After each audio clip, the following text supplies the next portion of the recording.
Ma poésie, la voix des opprimés. Ma voix, la mélodie des peuples attristés.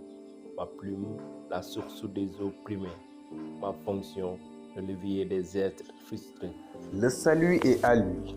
Le poète, c'est le chasseur des ennuis, qui lui tend la main et à l'égard des tourments avares. C'est le sauveur universel.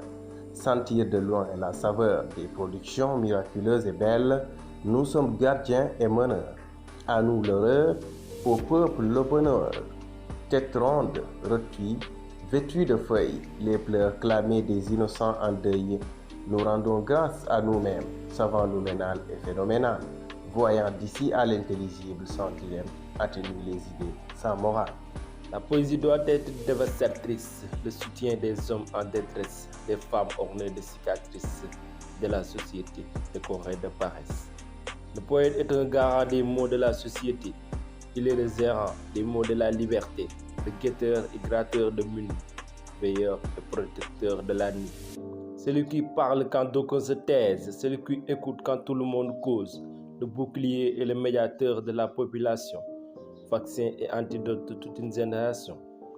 Le professeur social à la vision joviale, une plume pour éclairer, une plume pour décliner, une plume pour informer, une plume pour former. La voix des sans-voix, la voix des sans-voix, qui n'ont pas de voix, la voix des sans-voix. Il voit au-delà de la vision, il touche au-delà des prisons. Poète maître des mots, poète remède des mots. Il fait parfois des démos pour vaincre les démons. Éducateur imagé, les yeux projetés vers le futur, et du passé sans fermeture, des méditations sur les questions qui durent. Ô penseur éternel, penseur qui attribue cet amour inconditionnel, combattant et dénonciateur, réveil et compensateur, un combat pour plaire, un combat pour instruire. La poésie, c'est l'art de la mort. Ne jamais avoir tort. Ma plume comme une épée, bien qu'elle soit à l'aise, nul ne peut l'empêcher d'être tranchante. Je demeure en service.